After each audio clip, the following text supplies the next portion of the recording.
on their revamped front line. From Dominguez High School in California, number 6, Tyson Chandler. It was a rousing welcome for Tyson Chandler, who comes off his championship season with the Dallas Mavericks. Let's check out the starting lineups. Brought to you by Budweiser. A look at that new Knicks front line, which could be the most daunting in the league, with Carmelo Anthony, Amari Stoudemire joining Tyson Chandler. The backcourt, the question, with Baron Davis taking over at the point when he is healthy, which could be anywhere from the next 4 to 8 weeks, according to Coach Mike D'Antoni. For the Celtics up front, 14-time All-Star Kevin Garnett, with Sasha Pavlovich starting for Paul Pierce, who is out with a bruised heel, and Jermaine O'Neal operates at center at the guards. The 10-time All-Star Ray Allen, who is still going strong, and Rajon Rondo has had huge games against the Knicks. Paul Pierce, who missed both preseason games against Toronto, is hoping to play Tuesday night against the Heat in Miami. Has had just one practice throughout training camp, so it's going to be a very difficult start to the season for him. And Marv, for the first time in about 5 years, the Atlantic Division is really up for grabs. Boston has run away with this division 4 years in a row, but expectations are sky high here in Manhattan. A lot of people feel like this Knicks team may be able to run past the older Celtics and grab that division crown this year. We'll see. The officiating crew: Joey Crawford, Zach Sullivan, Arad Kogut. Last season, the Celtics swept the 4-game series, then swept the Knicks in the first round of the playoffs. Boston has won 8 straight against the Knicks, 20 of the last 22, and the Celtics control the opening tip as Rondo hears it from the crowd. Rondo played by Douglas. Allen had it slapped away. The Knicks to the offense for the first time this season. I think you're going to see more of this half-court style from New York this year. Obviously, Mike D'Antoni's teams have always been high-octane, up-tempo offenses. This is probably more a team, personnel-wise, suited to the half-court. Shot clock is down to 3. And pass. Anthony looking for Chandler.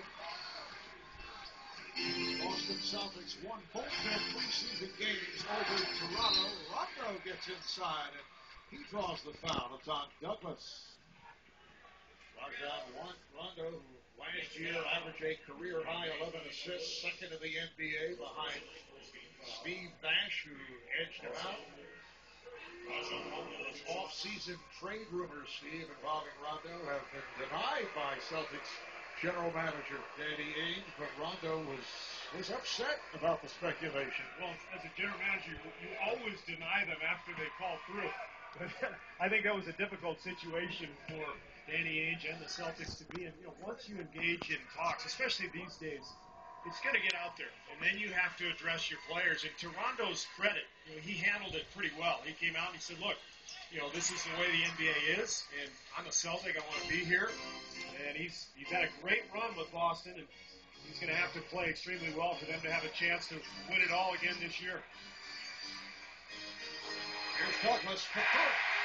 Tony Douglas did a nice job coming off the bench last season, providing instant offense. The question is, can he do it at the point? And later on he will face some pressure from the Celtics. Yeah, for sure. Well, we just saw the best part of his game. He's an outside shooter. He's a scorer. He averaged 6 assists last year as a starter as Garnett lines up the 20-footer and misses. But I think Douglas can play point in spots, but I think you're going to see a lot of this with New York. Carmelo Anthony initiating the offense. Nice pass from Anthony, and Chandler will go to the line. Carmelo is an excellent passer, and he was able to hit Chandler on the hop, so Chandler will shoot 2. Fouls on Jermaine O'Neal. This is what Mike D'Antoni talked to us about before the game. He wants Carmelo to play kind of that point-forward role where he's going to initiate the offense, especially early in the shot clock. He wants the ball to move. First 18, 19 seconds of the shot clock, he wants the ball to move, but ultimately it's Carmelo and Amari who are going to end up with the ball in their hands late in the clock, and that's when they have to utilize their talents. But what New York has to avoid is the ball sticking in Carmelo's hands early in the shot clock. They've got to move that ball. And that was the case often when Carmelo was a member of the Denver Nuggets with that George Karl crazy.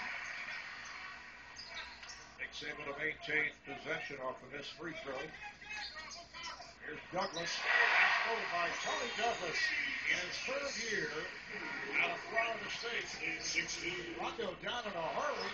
Garnett, after it was knocked away from Rondo, able to get to it. Well, Rondo's a one-man fast break for Boston. I think it's so important for him to push the ball every possession. This is not a running team. In fact, it's one of the worst fast break scoring teams in the league. But when he gets out and pressures the defense like that, it's great for Boston. Anthony is off the mark. Here's Rondo going behind the back as he was met by Landry Fields. Rondo using the pick. Rebounded by Anthony. Rondo grimacing. That thing was halfway down, and that's the one that he's got to make from time to time just to keep the defense honest. Rondo with the steal has a 3-on-2. He goes all the way, and he's hacked by Anthony. Right now, Rondo, who is not a good free throw shooter, will go to the line. In fact, Doc Rivers saying that at times he was reluctant to take it to the rim because he did not want to go to the foul line. You know, sometimes that happens with poor free throw shooters. If you lose your aggressiveness, you don't want to be exposed at the foul line. It happens with a lot of big guys. Rarely does it happen with guards, but with Rondo, kind of a different type player. But he's got to be aggressive. I mean, the thing that he has to realize is that he shoots, even if he misses, he's keeping the offense going. And then when he goes to the line, even if he misses, the game is slowing down. Now Boston can set up its half-court defense, and they're probably the best in the NBA in terms of shutting down the opponent when they can get them slowed down. Rondo only 57% of the line last year. Someone stepped in too quickly, and an extra free throw was awarded. Like Stoudemire jumped the gun. It's going to be interesting, Marv, to see if there's a lot of sloppy play here early in the season. And all these teams with about 2 weeks of camp. Many of those teams started the first several days of camp with maybe only 7 or 8 players on the roster. In fact, Doc Rivers said he had 8 the first 2 days with Boston. So I would expect it's going to take teams a few weeks to really get into the groove here. Plus, how about the possibility of pulled hamstrings, pulled groins to the early going?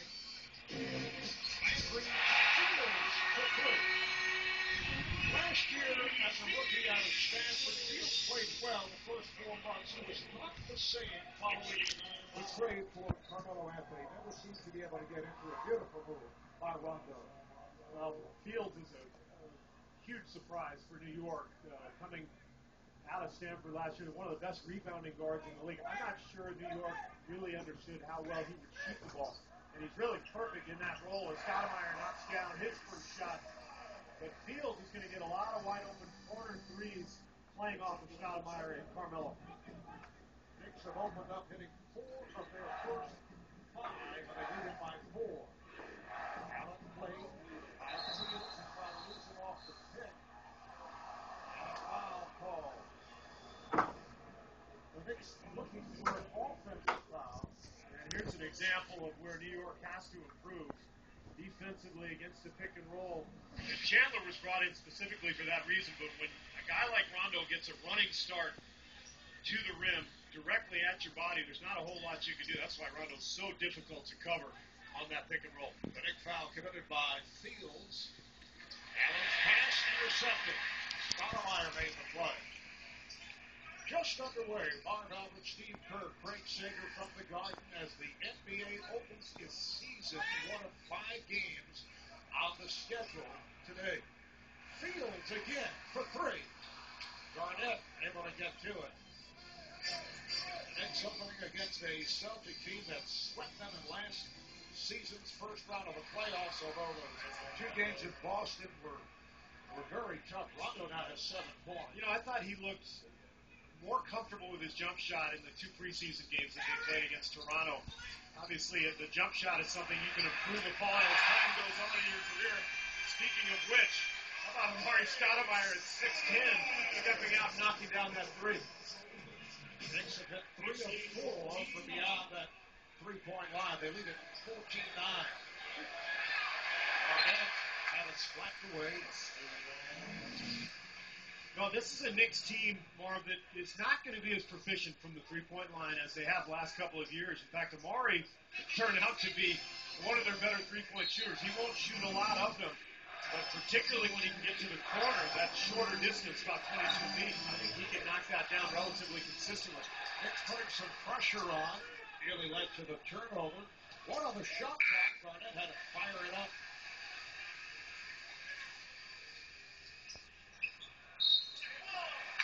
Pavlovich going right up on Carmelo Anthony and called for the foul. Sasha Pavlovich playing for the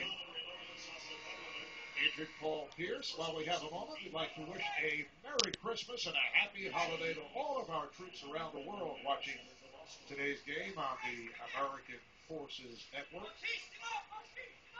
Brandon Bass, a new addition to the Celtics, has come on for Sasha Pavlovich, and Marquise Daniels also checks in. Jermaine O'Neal gets Robertson. That counts in the foul. Carmelo Anthony going glass, and he will head to the line. Beautiful execution on this sideline out-of-bounds play. Carmelo anticipating the contact and goes right up with it. This is a hallmark of Mike D'Antoni's teams. He loves having the ball either out of bounds underneath or on the sideline. He draws up a lot of innovative plays, a lot of screening, a lot of quick actions that put his players in position to score.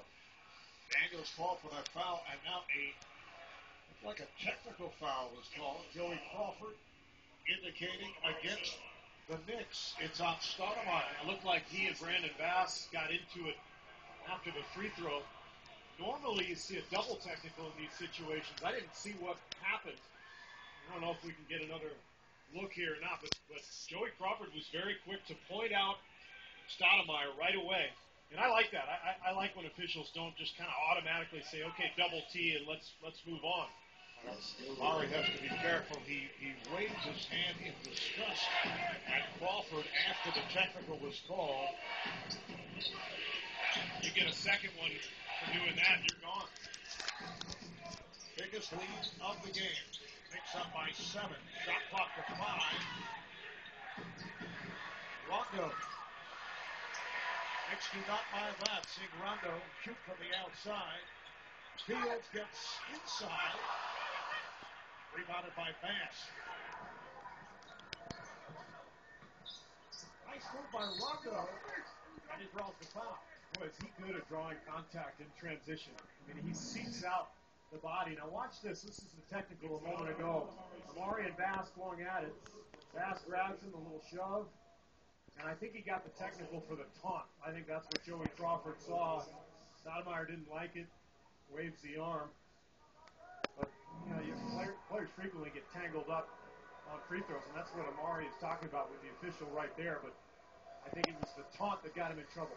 We're talking a moment ago about the trade rumors concerning Rajon Rondo, and Danny Ainge, the Boston general manager, said he was not looking to deal Rondo, made the point to Rajon even being mentioned in a trade, he said, for Chris Paul, should be accepted as a major compliment. How's that for turning what could be a negative into a positive? You should be complimented that they were talking about trading. You're going to spin it, Danny.